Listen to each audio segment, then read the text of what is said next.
Log on, tune in, find out. Another good idea from Cambridge. Okay, so the next talk, Zhongyi Huang from Tsinghua University in China. So he's going to talk about the Taylor finite point method for PDEs. Okay, thanks to the organized invitation. I'm very happy to come here again and to present some numerical techniques about the partial differential equations. It's a joint work with Professor Han and Professor Kellogg and Dr. Xu Yang. Dr. Xu Yang, he is a postdoc in Crown Institute. Okay. Yeah. Recently, we are interested in some problems with some singularities. That means the solution maybe have some singularities or some boundary layers or some interfaces like the problems in the electric composite materials or the aerodynamics or some multi-phase flow. Some kind of these problems, the solution may be not very smooth enough. I think this solution may be highly oscillatory or have some fast transition area. So in the traditional numerical method, we know that if you want to capture this phenomena, you need to use a very fine mesh or very small time step for the time-dependent problems. So the computational costs are very expensive. Recently, we developed some numerical techniques for these problems, and we want to actually, we have done what we have done for some model problems. We want to get the uniform convergence to the wave number or the thickness of the boundary layer or interior layers. So today I will show you some basic idea of our techniques, and if you are interested in our details, you can ask me to send our papers to you. Yeah.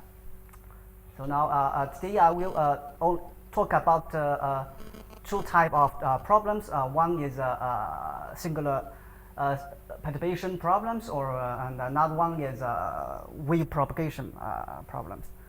So okay. So for the singular perturbation problem, here I will consider a model problem like this. It's a convection diffusion problem. You can treat it as the linearization of the Navier-Stokes systems with large Reynolds numbers. So here the epsilon is a very small positive number, which is typically you can look at as the thickness of the boundary layer or or the interior layers. So here we assume that these coefficients are maybe piecewise smooth functions, and here I assume that the function p and the q and the b are not equals to 0 at the same time. I mean, so I suppose that the square of p and q and plus b is greater than 0. If all of these are 0, you have the epsilon, the minus epsilon square Laplacian u equals f. So it's a trivial function. It's a trivial equation. So here, because epsilon is very small, you know that there will be some fast transition in the solution. So usually you will have a boundary layer on a portion of the boundary. Or maybe also you can have some interior layers in the domain. So these lists are very sharp. So if you want to use the traditional finite difference or finite element method to solve these problems, you need to use very fine mesh, at least near these boundary layers or interior layers. So otherwise, if you treat, for example, if you do not use the upwind type scale, type scheme, you will get spurious oscillation. Yeah. So and usually you need at least the finest mesh size h should be the order of epsilon. Actually, it should be smaller than epsilon. Then you can achieve the satisfied results. Otherwise, you will get the wrong solution. Okay. So sure, the signal perturbation problem is a well-known problem. So it has been studied by many mathematicians. I think yeah, in 1960s and 1970s, some mathematicians posed some so-called exponential fitting finite difference scheme for the one-dimensional problems. Yeah, they can get the uniform convergence rate with respect to the smaller parameter epsilon. And later, I think Shishkin and their group, they proposed some techniques for the use the refinement of the mesh to get uniform convergence for some problems with they can prove some uniform convergence properties for some I think for some constant coefficient case. And yeah, if you want to know more details about this problem, you can read some review papers and books. Yeah. So recently we want to study this problem in another way. Means that we want to use a coarse mesh to simulate these problems.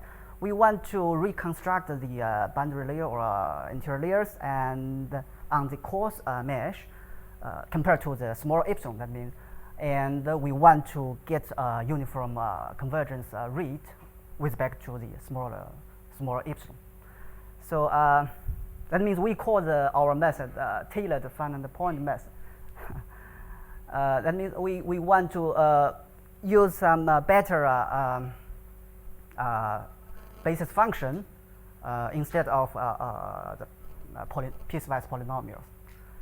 So now I will show you some details. So let's consider the problem on the square. That means, yeah, sure, we can construct our scheme on arbitrary domain, but if we consider the domain is a square, we will show you the idea more clearly. So and for the sake of simplicity, we can just consider the mesh size. We have a uniform mesh. That means the mesh size is equal to a same parameter, maybe h. So now we divided the computation domain into some subdomains. Here is a local mesh. That means we only have 9 points at here, and the center, we denote the center is x0, and at this small region of the computation domain, we first approximate the coefficients p, q, and b and f by piecewise constants at here. Yeah. So the p0 is a function p at the center x0. So also these numbers at here. So now we consider 2 cases. First one is if the b0 is larger than 0, then we can do a transformation of the function. We let u as f0 over b0 plus v times exponential function. So then we can find that the function v satisfies this more simple equation at here. Yeah, d0 is defined like this. So yeah, it's easy to get the general solution of this equation, right? So And as we know that if the boundary of our considered domain, the subdomain, is on the boundary, maybe there will be some boundary layers in this near the boundary. So we want to use the basic function like this as exponential functions, and we want to take a scheme like this. A numerical scheme is, you know, that it should be some linear superposition of the function of the value of the function at these points, right? So the coefficients alpha 1, alpha 2 to alpha 0 will determined by this linear system. That means we want to we hope that this scheme holds for all the function v in this space. So that means if we choose the basis of this space, the four functions, we plug in these four functions into this scheme, and we then get the linear system at here. So sure that we should because it's a homogeneous equation, so we should choose alpha 0 first. For example, if I choose alpha 0 is 1, then we can solve the alpha 1, alpha 2, alpha 3, and alpha 4 from this linear system, right? We can get it like this. So yeah, we back to the variable u, the original function u. We at here we can get a scheme. That means it's a 5-point scheme at here for the u like this. Yeah, if you look at these coefficients, you can very easy to check that this equation is diagonal dominant. So, and yeah, if b0 is 0, as we assume that in this case p and q are not 0 at the same time, so we can do a transformation like this. Then the function v also satisfies a similar equation like this. So as we done before, so we can also get a scheme for the function u at these 5 points like this. And here, if you look at this coefficient, and it's easy to check that this equation also is diagonal dominant. So yeah, as I said, that we can very easy to prove this lemma. That means our scheme can satisfy the discrete maximum principle automatically. So it's easy to prove it.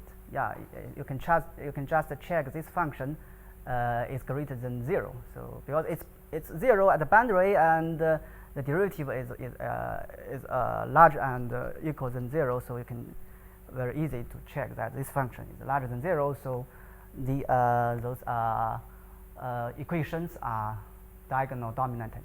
So, and also if we use very fine mesh, that means if the mesh set h is much smaller than epsilon square, then you can take a Taylor expansion of these functions, of these coefficients. Then you can prove that our scheme is reduced to the standard second order finite difference scheme like this.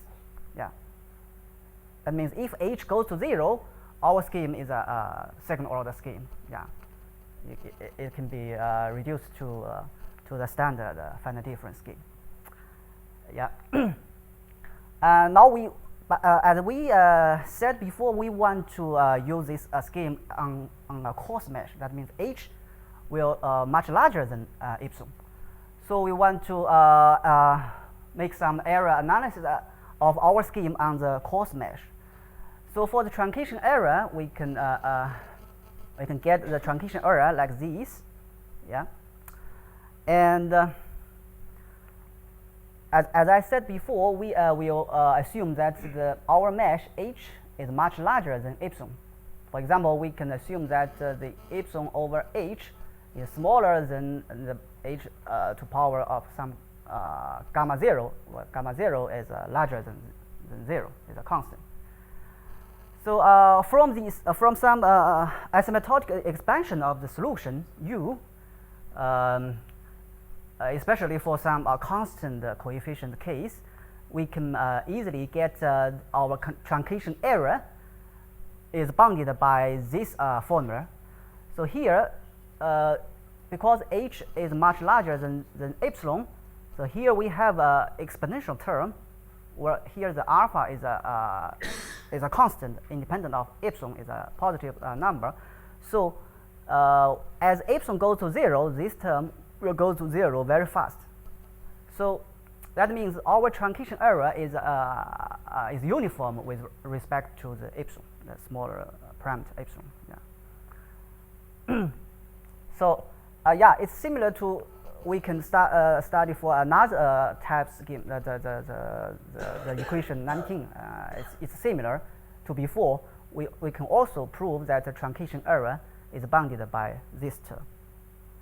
So then, yeah, we can easily to get our error estimate on the coarse mesh. That means when h is much larger than epsilon, we can easily to prove that the solution of this discrete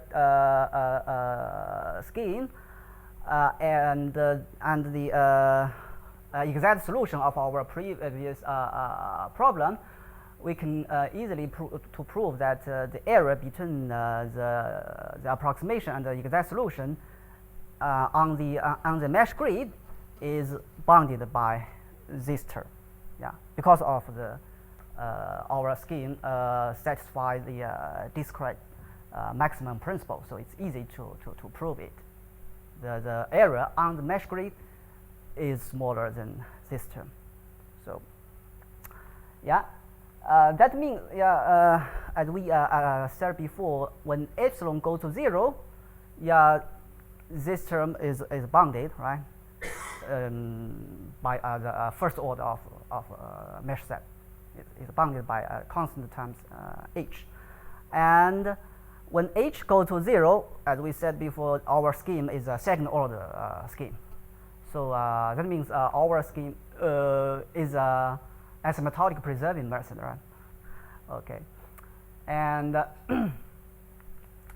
yeah, as I said before, because we solve the problem on the coarse mesh, so maybe we do not get the information of the boundary layer or interior layers from the solution approximation on the coarse mesh. So we need to recovery of the solution from the approximation on the coarse mesh. So if we get the solution at these grid points, we can use the recovery formula like this, and it's easy to get these coefficients by solve a linear system. And also, yeah, here is if b0 is greater than 0, we use this formula. If b0 is 0, we use this formula, and the coefficients are very similar to got from some linear systems, to solve some linear systems. So and we can also very easy to check that this linear system are stable, because the coefficient, you can prove that coefficient, the absolute value of the coefficients are less than 1. So it's a very stable procedure to recover the solution. So I will show you some numerical results to see that we can reconstruct the boundary layers from our approximation very well. Okay. Here, the first example is a very simple one. It's just a reaction diffusion problem, convection diffusion reaction problem, as I said before. And we solve that the domain is just a square. So if we take the solution like this, it's very easy to see that it has boundary layers near x equals to 1, and then we can compute that f like this. So use our method to solve this problem. We can see that if epsilon is very small, 10 to minus 5, but we only use h is 1 over 32, we can get the solution like this, very smooth solution, and the boundary layer is at here. And if we enlarge the boundary layer, and we can see that even in this boundary layer, the area between our approximation and the real solution is very small. It's about 10 to minus 3. So even on this very coarse mesh, yeah, the h is only 1 over 32. So, and from this table, we can also check that when epsilon is large, that means as h goes to 0, we have a second order convergence rate.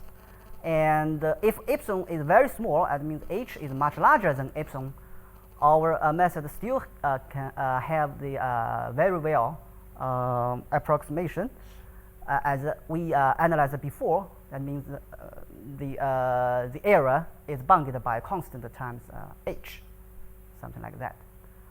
Okay. And another example is so-called Hemke problem. It's just a model problem of the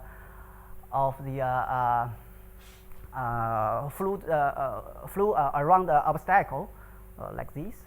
Yeah, here.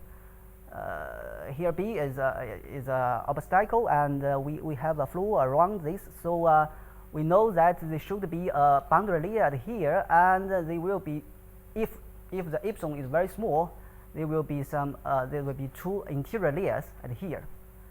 So yeah, because it's a problem on unbounded domain, so we should use some artificial boundary condition at here, but it's not the main issue, so I did not say it at here. We use our tailored function point method to solve this problem. We can get the approximation for some for different kind of the parameter epsilon from 1 to 10 to minus 8. And from here, we can see that our solution is very smooth. There is no spurious oscillation, and especially you can look at the contour plots. You can see that the contour plots are very smooth, streamlined. Yeah, and yeah, in this case, the mesh size is very coarse if you compare to the smaller epsilon. That means in this when epsilon, even we choose epsilon 10 to minus 8, maybe, yeah, the mesh size is about, I think, about 1 over 32 or something like that. Yeah. Okay, now I will move to another part for the wave propagation. Yeah, if we seek for the harmonic solutions to those wave propagation problem, we will arrive at the Helmholtz type equation. Yeah, we have done some studies about the time-dependent problem, but here I will show you only some results about the Helmholtz equation. So here, the k is the wave number. As I said before, we are interested in the high frequency waves. So the k is a large number. It's much larger than 1. And the function c and the lambda and f will be some piecewise smooth functions. Okay, and we assume that the local speed of sound and the index of refraction are bounded functions. Yeah, here. So yeah, this problem, I think it's a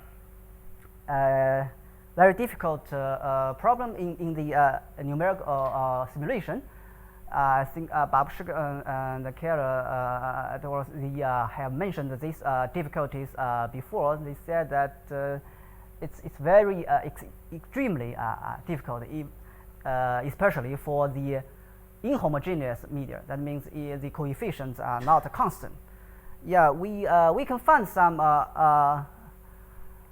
papers about this problem in the last 20 years, but most of them are only about the constant coefficients. That means the function c and lambda are constant. So we are interested in the inhomogeneous media case. So here we assume that these functions are piecewise smooth function, are not constant. Okay.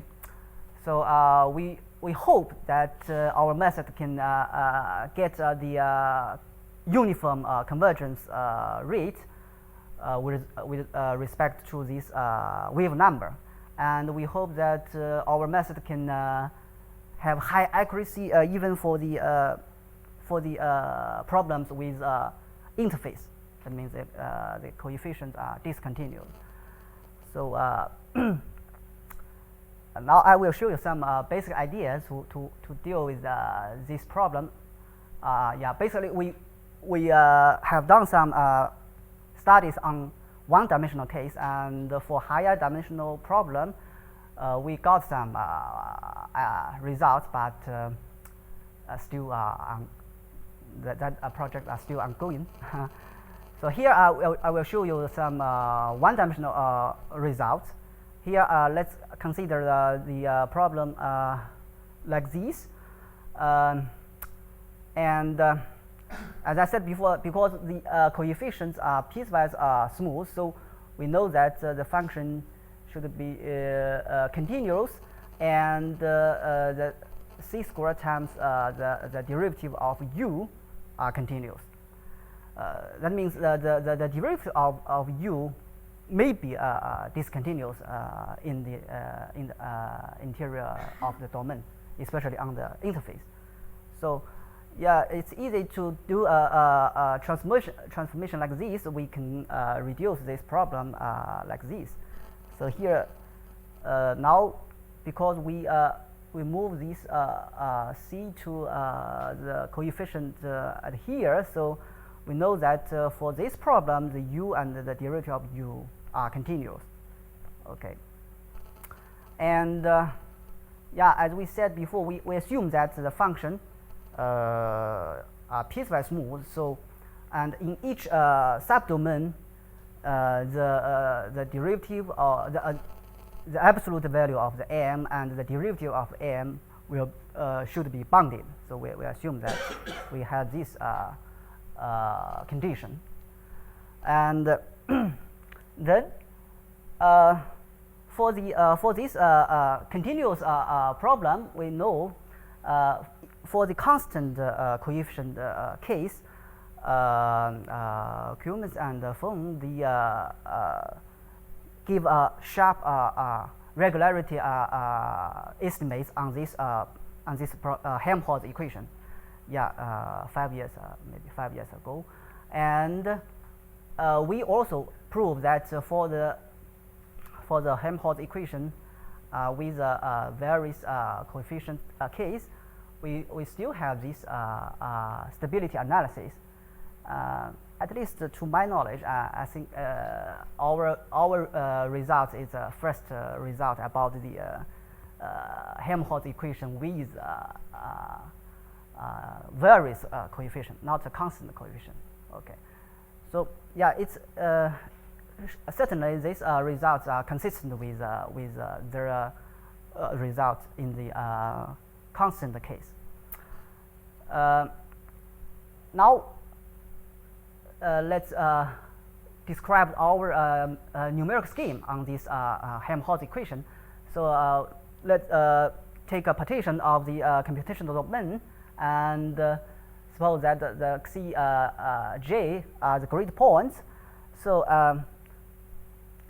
yeah, especially yeah, for the sake of simplicity, we can treat that you have a uniform mesh, but certainly you can construct it on non-uniform mesh. So as we said before, we first will approximate the coefficient by some piecewise constant or piecewise linear functions in this cells, and for example, if we approximate the function as a piecewise constant at here, then it's very easy to get the solution of this equation, right? Yeah. If you use the Green function, you can very easy to get the solution of this problem. In each domain, in each subdomain, in each cell, you have the solution like this. And if you use a piecewise linear function to approximate the coefficient m, you can also get a formula like this, but you should use the area function. Yeah, it's a little bit complete than this one, but you can use integrals of the area function to get the solution of this problem. Yeah, and then if you use the condition of the interface, that means because we have reduced the problem to a problem only with one coefficient, so we can we know that the function u is continuous, and the first derivative of u is also continuous. So you should have these conditions on the interface of each boundary of the subdomain. And at the boundary, you have the boundary conditions, so you should have these equations. So now you get a linear system of all these coefficients, aj and bj. So it's easy to it's very easy to prove that the linear system, our linear system, have a unique solution. And furthermore, you can easily to prove that by the elimination, and you can get the equations of a1, b1, and an, bn like this, and combining with the boundary conditions, you can get a1, b1 very easily, and then you can get the other coefficient aj, bj by recursion. So you know that you can use operation of order n to solve this linear system. Okay, yeah. After you get this coefficient, then you can use this formula to get the. I mean, that means recover the solution, our approximate solution in this domain, right?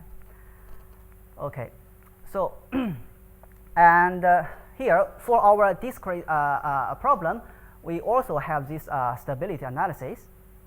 So yeah, it's very easy to get it after we have proved the stability analysis for the continuous case, right? So then we can get the error estimate for our problem like this. So from here we can see that if you only consider the L2 norm of the error, if you only consider the L2 norm of the error, you can find that the L2 norm of the error is bounded by a constant times h. That means it's independent of the wave number. So we rarely have the uniform convergence rate in L2 norm. Certainly, if you, as I said, if you approximate the coefficient by higher order polynomial, piecewise polynomials, you can get the higher order convergence rate at here.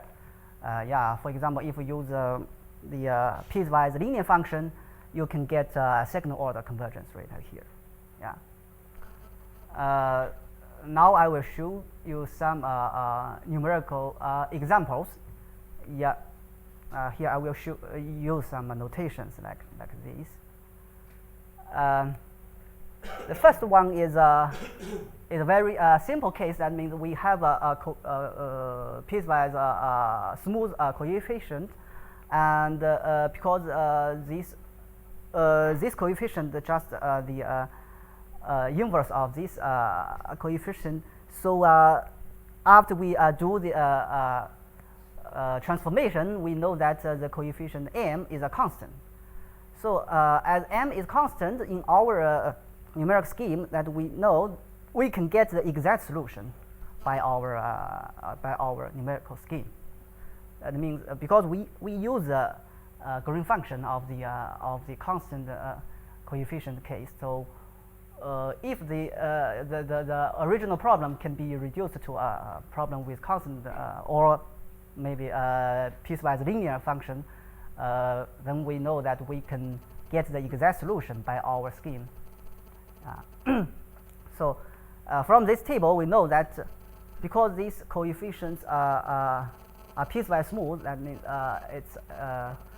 it's not continuous at the x equals to 1/4 or and 3 and 3/4. So we use the mesh as yeah, I'm sorry. I think we should use a mesh size of 1/4, not 1/2. Sorry. Yeah. But anyway, we use a very coarse mesh, right? If you compare to the wave number, but we can see that because the reduced problem is a problem with constant coefficient, so we know that by our finite point method, you can achieve that the machine accuracy. But if you use a standard finite volume or finite element method, yeah, the error will be larger and larger if the wave number k is larger and larger. Yeah, you know that. So from here we know that our method has no pollution effect, and also there is no dispersion error, and yeah, and we know that we have no limitation of the wave number, which called the Nietzsche's frequency. It's a pi over h. That means in the finite difference or finite element method, you should use h. Maybe h is larger than pi over k, or k is less than pi over h. But in our method, we do not have this limitation. Yeah. For a more general case, I mean, we suppose that this coefficient of some piecewise polynomials, for example, yeah, sure, in this case we cannot get the exact solution, but from this figure you can see that in this case the h is 1/16 and here is 1/32, and left column is a real part of the solution. Here is the imaginary part of the solution, and yeah, the solid line is a real solution, and the dotted line is our approximation. So you can see that even in this case, you know that we only put one point in each wavelength, but the error is relatively small. Yeah, you know. So if you use a finite volume method or some finite element method, you cannot get such a good approximation. Yeah.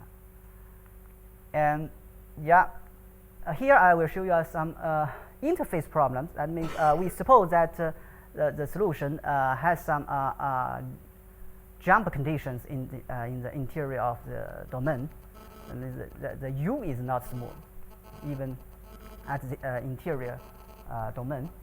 So here, this problem is a mixed type problem. That means when x is less than 1/2, it's an elliptic problem. But when x is larger than 1/2, it's a hyperbolic problem. So certainly, the solution is discontinuous at x equals to 1/4 and 1/2. So, but by our finite point method, we can easily to see that our method has the uniform convergence rate, as we proved before. But if you use a finite volume method, you can see that even you use a much more smaller mesh size, but the error will be larger and larger because the mesh size is much larger than the wavelength, so you cannot get a very good approximation. Yeah, if you use the finite volume method. And from this figure, you can see that yeah, here the solution is not smooth at here and here, But in this case, we only use h is 1 over 8. That means, yeah, certainly in this region, maybe you have 1 point per 2 wavelengths, but the error is very small. Yeah. Okay. Yeah. Finally, I will show you a two-dimensional problem. Yeah.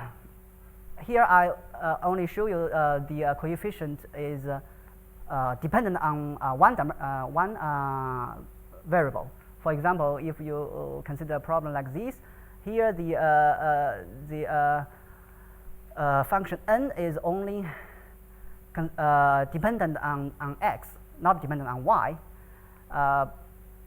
And we consider this problem on the unbounded domain, so we need to use Sommerfield boundary condition here.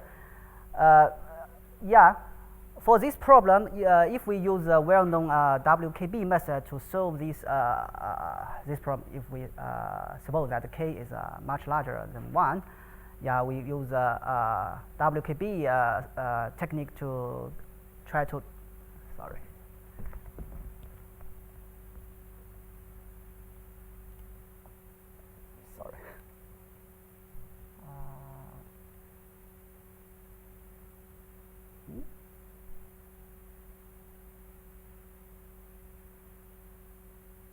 Well, what's wrong?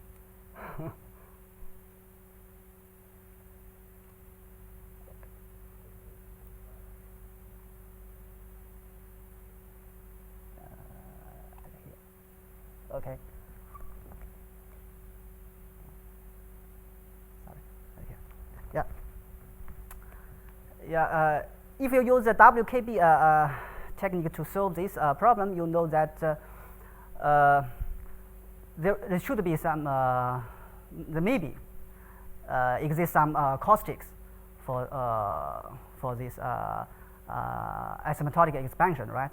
That means before the caustic, you know that the asymptotic expansion is correct, but when near the caustics, you know that the asymptotic expansion does not hold. So we need to overcome these difficulties. Yeah, I think Tsinghua will show you some new his new idea to deal with caustics. Yeah, tomorrow. So here I will show you some results from our method. Yeah.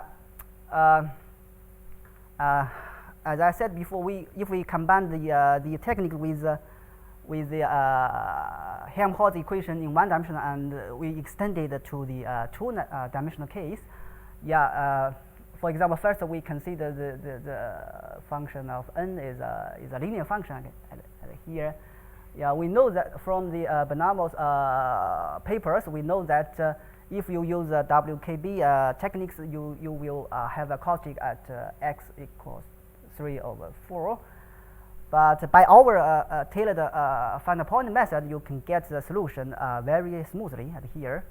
And yeah, and even you use a very coarse mesh for the very large wave number, the relative error is very small, and you can see that we have no pollution error.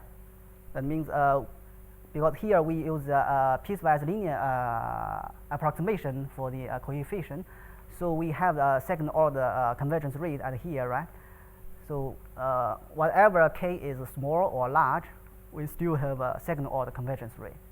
So we have no pollution error, even for the two-dimensional case. Okay, yeah. I will give you a short conclusion.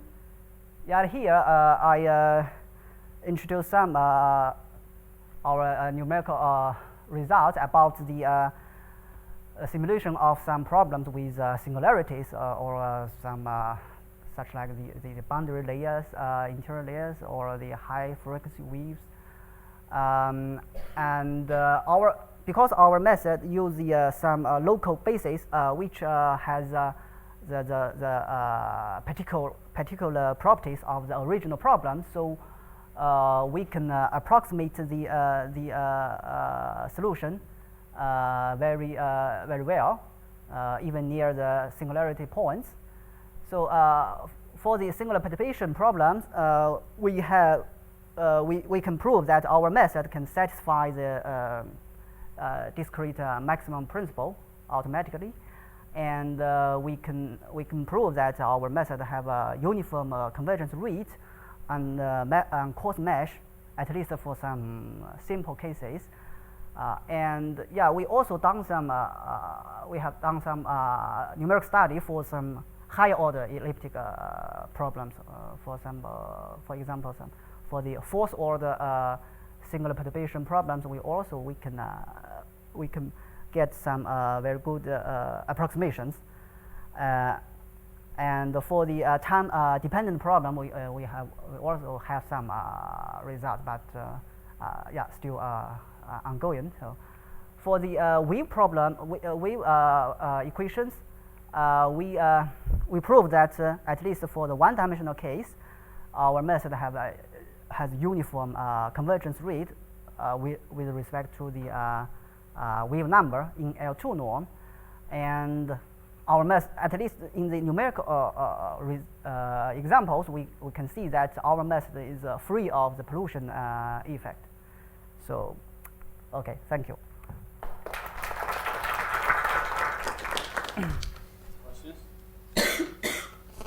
So in 2D, your solution is continuous at the grid points. Yeah. How about the interface? Good question.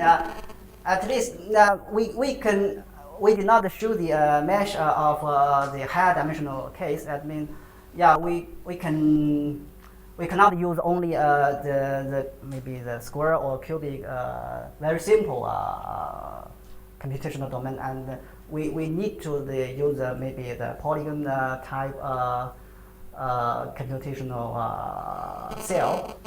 Then if you increase the number of the boundaries, you can get higher and higher order scheme. Certainly, it's a little bit more complicated than the If the boundary is a curve or some surface, you need to use how to say the. So in each element you have some local basis function, right? Sure. Yeah. It's like an exponential function. The code is different for different cell, right? Yeah. So if your B0, B1 is determined by continuous at grid points. Yeah. It is different the interface between different elements. Mm-hmm. The solution is not continuous, right? Sure. You can only because you have some freedom. You can have some restriction. So you need your restriction is equal to the number of your restrictions equal to the number of freedoms. So if you use more freedoms, you can ask the function continuous at more points.